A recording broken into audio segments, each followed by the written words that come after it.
El ingenioso hidalgo Don Quijote de la Mancha, capítulo 51,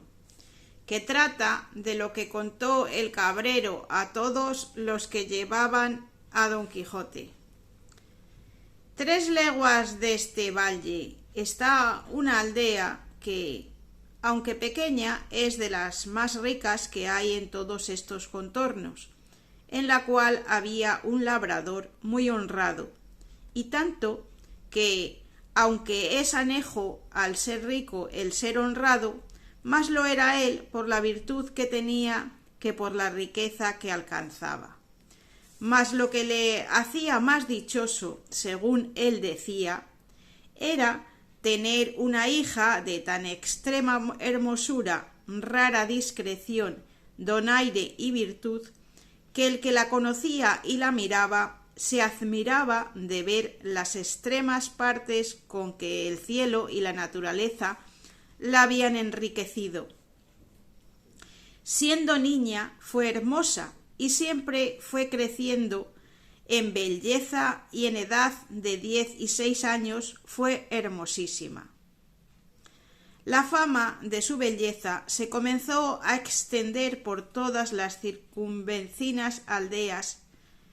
¿Qué digo yo por las circunvecinas no más, si se extendió a las apartadas ciudades y aún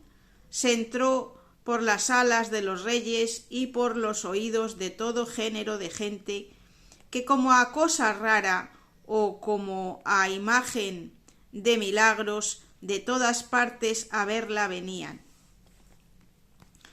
Guardábala su padre y guardábase ella, que no hay candados, guardas ni cerraduras que mejor guarden a una doncella que las del recato propio. La riqueza del padre y la belleza de la hija movieron a muchos, así del pueblo como forasteros, a que por mujer se la pidiesen, mas él, como a quien tocaba disponer de tan rica joya, andaba confuso sin saber determinarse a quién la entregaría de los infinitos que le importunaban, y entre los muchos que tan bueno deseo tenían, fui yo uno a quien dieron muchas y grandes esperanzas de buen suceso conocer que el padre conocía quién era yo, el ser natural del mismo pueblo, limpio en sangre, en la edad floreciente, en la hacienda muy rico y en el ingenio no menos acabado. Con todas estas mismas partes la pidió también otro del mismo pueblo, que fue causa de suspender y poner en balanza la voluntad del padre, a quien parecía que con cualquiera de nosotros estaba su hija bien empleada, y por salir de esta confusión determinó decírselo a Leandra, que así se llama la rica que en miseria me tiene puesto. Advirtiendo que, pues los dos éramos iguales, era bien dejar a la voluntad de su querida hija el escoger a su gusto, cosa digna de imitar todos los padres que a sus hijos quieren poner en estado. No digo yo que los dejen escoger en sus cosas ruines y malas, sino que se las propongan buenas, y de las buenas que escojan a su gusto. No sé yo el que tuvo Leandra, solo sé que el padre nos entretuvo a entrambos con la poca edad de su hija y con palabras generales que ni le obligaban ni nos desobligaba tampoco. Llamase mi competidor Anselmo y yo Eugenio, porque vais con noticia de los nombres de las personas que en esta tragedia se contienen, cuyo fin aún está pendiente, pero bien se deja entender que ha de ser desastroso. En esta sazón vino a nuestro pueblo un Vicente de la Rosa, hijo de un pobre labrador del mismo lugar, el cual Vicente venía de las Italias y de otras diversas partes de ser soldado. Llevóle de nuestro lugar, siendo muchacho de hasta 12 años, un capitán que con su compañía por allí acertó a pasar, y volvió el mozo de allí a otros 12, vestido a la soldadesca, pintado con 1000 colores, lleno de 1000 dijes de cristal y sutiles cadenas de acero. Hoy se ponía una gala y mañana otra, pero todas sutiles, de poco peso y menos tono. La gente labradora, que de suyo es maliciosa y dándole el hocico lugar es la misma malicia, lo notó y contó punto por punto sus galas y presas y halló que los vestidos eran 3, de diferentes colores, con sus ligas y medias, pero él hacía tantos guisados e invenciones de ellos que si no se los contaran hubiera quien jurara que había hecho muestra de más de 10 pares de vestidos y de más de 20 plumajes. Y no parezca impertinencia y demasía esto que de los vestidos voy contando, porque ellos hacen una buena parte en esta historia. Sentábase en un poyo que debajo de un gran álamo está en nuestra plaza, y allí nos tenía a todos boca abierta, pendientes de las hazañas que nos iba contando. No había tierra en todo el orbe que no hubiese visto, ni batalla donde no se hubiese hallado. Había muerto más moros que tiene Marruecos y Túnez, y entrado en más singulares desafíos, según él decía, que Gante y Luna, Diego García de Paredes y otros 1000 que nombraba, y de todos había salido con victoria sin que le hubiesen derramado una sola gota de sangre. Por otra parte, mostraba señales de heridas que, aunque no se divisaban, nos hacían entender que eran arcabuzazos dados en diferentes encuentros y facciones. Finalmente, con una no vista arrogancia, llamaba de vos a sus iguales y a los mismos que le conocían, y decía que su padre era su brazo, su linaje, sus obras, y que debajo de ser soldado al mismo rey no debía nada. Añadiósele a estas arrogancias ser un poco músico y tocar una guitarra a lo rasgado, de manera que decían algunos que la hacía hablar, pero no pararon aquí sus gracias, que también la tenía de poeta, y así de cada niñería que pasaba en el pueblo componía un romance de legua y media de escritura. Este soldado, pues, que aquí he pintado, este Vicente de la Rosa, este bravo, este galán, este músico, este poeta, fue visto y mirado muchas veces de Leandra desde una ventana de su casa que tenía la vista a la plaza. Enamoróla el oropel de sus vistosos trajes, encantáronle sus romances, que de cada uno que componía daba 20 traslados. Llegaron a sus oídos las hazañas que él de sí mismo había referido, y finalmente, que así el diablo lo debía tener ordenado, ella se vino a enamorar de él antes que en él naciese presunción de solicitalla. Y como en los casos de amor no hay ninguno que con más facilidad se cumpla que aquel que tiene de su parte el deseo de la dama, con facilidad se concertaron Leandra y Vicente, y primero que alguno de sus muchos pretendientes cayese en la cuenta de su deseo, ya ella le tenía cumplido, habiendo dejado la casa a su querido y amado padre, que madre no la tiene, y ausentándose de la aldea con el soldado, que salió con más triunfo de esta empresa que de todas las muchas que él se aplicaba.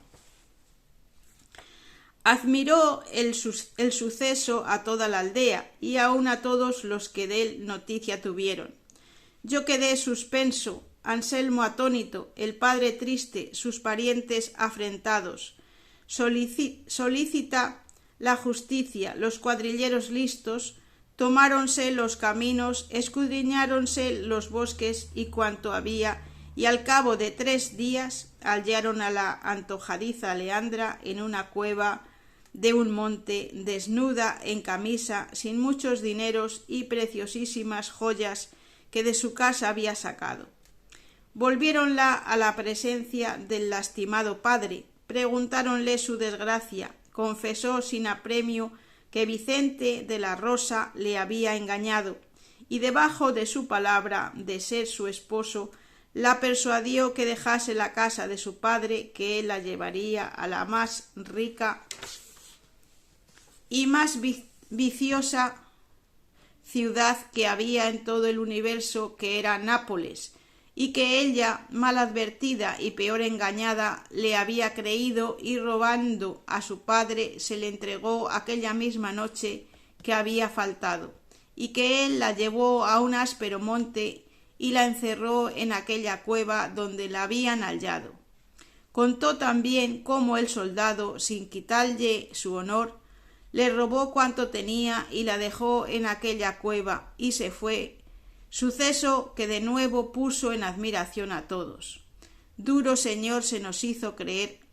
la continencia del mozo, pero ella lo afirmó con tantas veras que fueron parte para que él, desconsolado padre, se consolase, no habiendo cuenta de las riquezas que le llevaban, pues le habían dejado a su hija con la joya que si una vez se pierde no deja esperanza de que jamás se cobre. El mismo día que pareció Leandra, la desapareció su padre de nuestros ojos y la llevó a encerrar en un monasterio de la villa que está aquí cerca, esperando que el tiempo gaste alguna parte de la mala opinión en que su hija se puso. Los pocos años de Leandra sirvieron la disculpa de su culpa, a lo menos con aquellos que no les iba algún interés en que ella fuese mala o buena, pero los que conocían su discreción y mucho entendimiento no atribuyeron a ignorancia su pecado, sino a su desenvoltura y a la natural inclinación de las mujeres, que por la mayor parte suele ser desatinada o mal compuesta. Encerrada Leandra, quedaron los ojos de Anselmo ciegos, a lo menos sin entender cosa que mirar contento le diese, los míos en tinieblas, sin luz que a ninguna cosa le gustó les encaminase. Con la ausencia de Leandra crecía nuestra tristeza, apocábase nuestra paciencia, maldecíamos las galas del soldado y abominábamos del poco recato de Leandra. Finalmente Anselmo y yo nos concertamos en dejar la aldea y venirnos a este valle, donde él, apacentando una gran cantidad de ovejas propias y yo un numeroso rebaño de cabras, también mías, pasamos la vida entre los árboles dando vado a nuestras pasiones o cantando juntos alabanzas y vituperios a la hermosa Leandra o suspirando solos y a solas, comunicando con el cielo nuestras querellas. A imitación nuestra, otros muchos pretendientes de Leandra se han venido a estos ásperos montes usando el mismo ejercicio nuestro, y son tantos que parece que este sitio se ha convertido en la pastoral Arcadia, según está colmo de pastores y de apriscos, y no hay parte en él donde no se oiga el nombre de la hermosa Leandra. Este la maldice,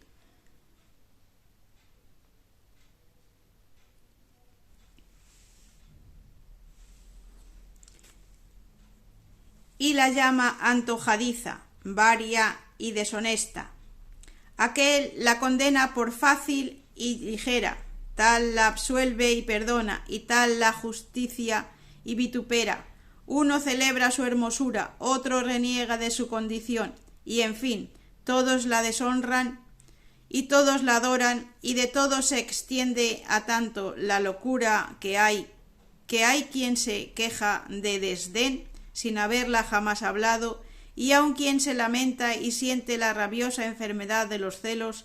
que ella jamás dio a nadie, porque, como ya tengo dicho, antes se supo su pecado que su deseo. No hay hueco de peña, ni margen de arroyo, ni sombra de árbol que no esté ocupada de algún pastor que sus desventuras a los aires cuente. El eco repite el nombre de Leandra, donde quiera que pueda formarse. ¡Leandra! Resuenan los montes. ¡Leandra! Murmuran los arroyos. Y Leandra nos tiene a todos suspensos y encantados, esperando sin esperanza y temiendo sin saber de qué tememos. Entre estos disparatados, el que muestra que menos y más juicio tiene es mi competidor Anselmo, el cual, teniendo tantas otras de qué quejarse, sólo se queja de ausencia, y al son de un rabel que admirablemente toca, con versos donde muestra su buen entendimiento, cantando se queja. Yo sigo otro camino más fácil, a mi parecer el más acertado, que es decir mal de la ligereza de las mujeres, de su inconstancia, de su doble trato, de sus promesas muertas, de su fe rompida, y finalmente del poco discurso que tienen en saber colocar sus pensamientos e intenciones. Y esta fue la ocasión, señores, de las palabras y razones que dije a esta cabra cuando aquí llegué, que por ser hembra la tengo en poco, aunque es la mejor de todo mi apero. Esta es la historia que prometí contaros. Si he sido en el contarla prolijo, no seré en serviros corto. Cerca de aquí tengo mi majada, y en ella tengo fresca leche y muy sabrosísimo queso, con otras varias y sazonadas frutas, no menos a la vista que al gusto agradables. Y aquí termina el capítulo 51. Mañana podremos escuchar el capítulo 52, que trata de la pendencia que Don Quijote tuvo con el cabrero, con la rara aventura de los disciplinantes a quien dio felice fin a costa de su sudor. Si has llegado hasta aquí, muchas gracias. Regálame un like, comparte.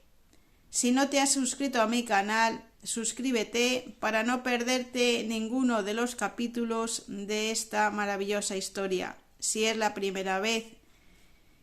que estás aquí, puedes visitar mi perfil y encontrarás todos los capítulos anteriores a este. Solo me queda decirte que no te pierdas mañana el capítulo 52, que parece muy interesante. Muchas gracias y que tengas un gran día, corazón.